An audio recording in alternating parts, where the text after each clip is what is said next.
First time అయితే మామూలుగా జరిగిపోయింది. సెకండ్ టైం ఎందుకంటే గవర్నమెంట్ జీవో వచ్చింది కాబట్టి ఫస్ట్ సీఎం రేవంత్ రెడ్డి గారికి కాంగ్రెస్ గవర్నమెంట్ కు ఒక్కసారి చప్పట్లతో స్వాగతం పలకాలని చెప్పేసి కోరుచున్నాను.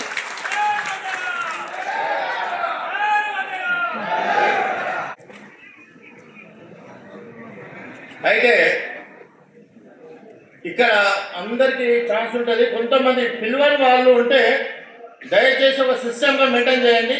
వాళ్ళు మనం ఈ స్టేజ్ నుంచి ఈ ప్రోగ్రామ్ నుంచి గవర్నమెంట్ కు అరే వడ్డెర వాళ్ళు కూడా ఒక ఆలోచనతోటి ఒక సిస్టమ్ గా వచ్చిర్రా నాయన అని చెప్పేసి చెప్పుకోవడానికి ఈ వేదిక మనందరికి పనికొస్తుంది. కాబట్టి దయచేసి ఎవరన్నా మన జయపాలన్న పిలువని వాళ్ళు ఉంటే బయట వెళ్ళి కూర్చోవాలి. ఎవరైనా కానీ ఎవరైనా పిలిచిరా పిల్లలు బయట కూర్చోవాలి. ప్లీజ్ పిల్లలు బయట కూర్చోవాలి. దయచేసి పిలుస్తారు. అందరికి అవకాశం, అన్ని సంఘాలకు అవకాశం, అందరితో మాట్లాడుకుందాం. No problem.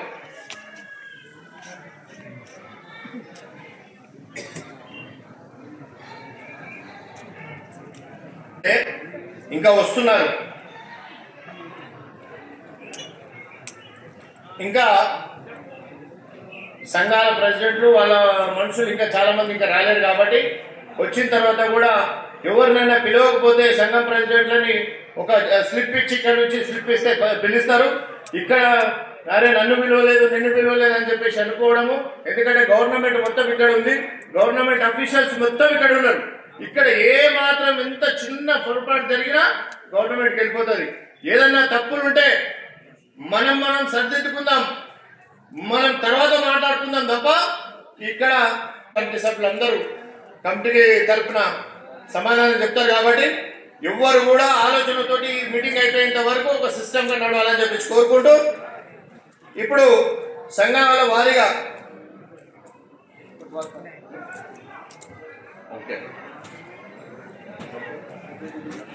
స్వాగతం. అన్న చెల్లా నరసింహారెడ్డి గారికి స్వాగతం. చెల్లా నరసింహారెడ్డి గారికి స్వాగతం.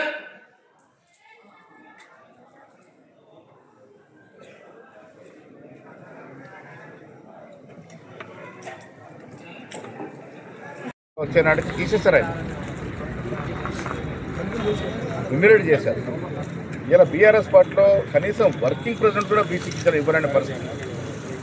ఇవాళ వారు బీసీల గురించి మాట్లాడితే లేదు. బీసీల కోసం రాహుల్ గాంధీ సంతాన బద్దులై కుల సర్వే చేయిస్తూ ఉన్నారు.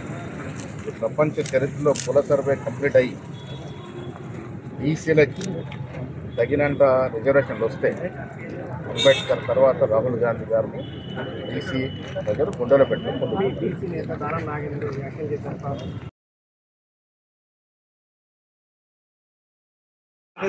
ముందుగా పోషిస్తూ అది కార్యకర్తలకు నాయకత్వం వహిస్తూ అణగారిన వర్గాలకు పెద్ద ఎత్తున సమాజంలో గుర్తింపు పొందాలనే ఉద్దేశంతో పనిచేస్తున్న నాయకులు మా బయట కాబట్టి తప్పకుండా ఈ సమాజంలో మీకు గుర్తింపు తెచ్చే విధంగా పనిచేసినట్టు ఆశిస్తూ మరోసారి మీ ఇద్దరు కూడా ఓపెన్ గా చేసి తెలుస్తున్నాను. జై హింద్, జై.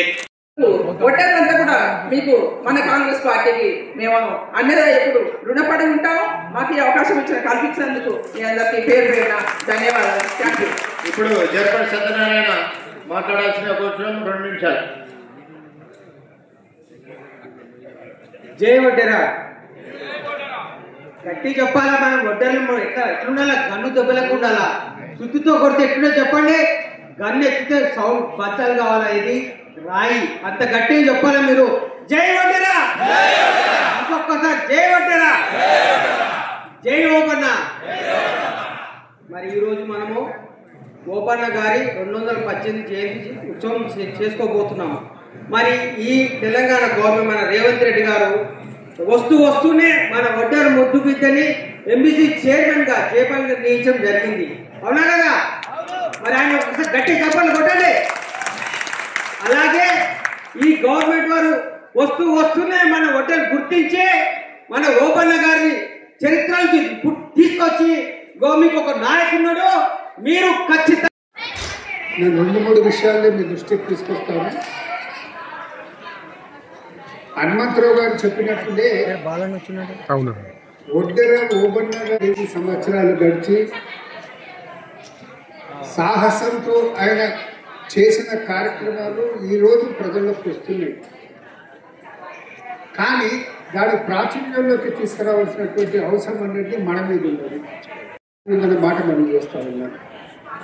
ఈరోజు భారతదేశానికి స్వాతంత్రం దొరికిందంటే ఒక మహాత్మా గాంధీని ముందు పెట్టుకునేసి ఆ స్ఫూర్తితో అనేది మనం స్వాతంత్ర ఉద్యమం చేసినందుకు మనకు స్వాతంత్రం దొరికింది. అదేవిధంగా ఈరోజు బీసీ కులాలకు బీసీలకు అనేది మహాత్మా జ్యోతిబా పూలే ఆయనను ఒక స్ఫూర్తిగా తీసుకొనేసి యావత్ భారతదేశంలో మన రాష్ట్రంలో కూడా జరుగుతుంది. కానీ మీకు ఎంతమందికి తెలియదు అసలు మన ఉమ్మడి రాష్ట్రంలో మహాత్మా జ్యోతిబా పూలే పేరు అనేది ప్రాచుర్యంలోకి తీసుకొచ్చింది. అటువంటి మహానాయుడు మహారాష్ట్రలో ఒకరు ఉండి ఈ బీసీల అభ్యున్నతికి కృషి చేసిందనే విషయాన్ని మన ఉమ్మడి రాష్ట్రంలో మొట్టమొదటిసారిగా తీసుకొచ్చింది హనుమంతరావు గారు. అంతకుముందు ఎవరికిలే మహాత్మా జ్యోతిబా పూలే గురించి ఎవరికి ఇక్కడ మన రాష్ట్రంలో తెలియదు. వారే ఇనిషియేటివ్ తీసుకొని ఆ తర్వాత అంబర్పేట అనేది అక్కడ స్టాచ్యూ కూడా పెట్టించడం జరిగింది. నేను మీ అందరితో కోరేది ఒకటి, ఓబన్న గారి విగ్రహం వీరులే ఇప్పుడు ఇంతకుముందు వడ్డర కులస్తులు గారు మీకు అన్ని స్తోమతలు ఉన్నాయి, అన్ని రకాల స్తోమత ఉన్నది. మీరు ఒకరి మీద ఆధారపడాల్సినటువంటి అవసరం లేదు. మీరు ఏది చేయాలనుకుంటున్నారో అది చేయగలుగుతారో అది చెయ్యండి. నెక్స్ట్ ఇయర్ వరకు మన రాజధానిలో ఒక ప్రముఖమైన స్థలంలో ఈ విగ్రహం ఉండే విధంగా ప్రయత్నం చేయమనే మాట మీకు మనం చేస్తా ఉన్నాను. హనుమంతరావు గారు ఇంతకుముందే చెప్పారు స్టాచ్యూ కావాలంటే నేనే ఇస్తాననే మాట కూడా గతంలో కూడా చెప్పడం జరిగింది.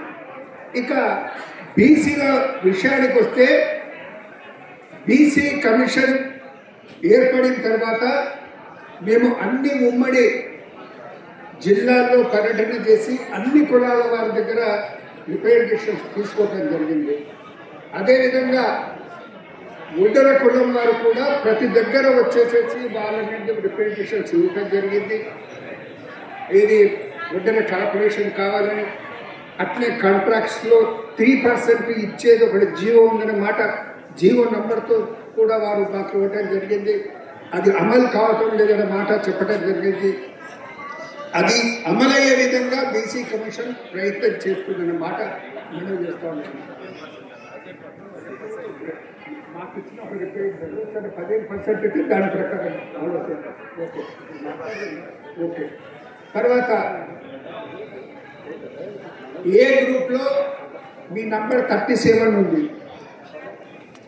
మేము డిస్ట్రిక్ట్స్ వెళ్ళినప్పుడు ఒడ్డర కులం వారే కాదు, ఈ చిన్న చిన్న కులాల వారు ఉన్నారు. ఎవరు ఆర్థికంగా లేరు, సామాజికంగా ఉన్నత స్థాయిలో లేరు,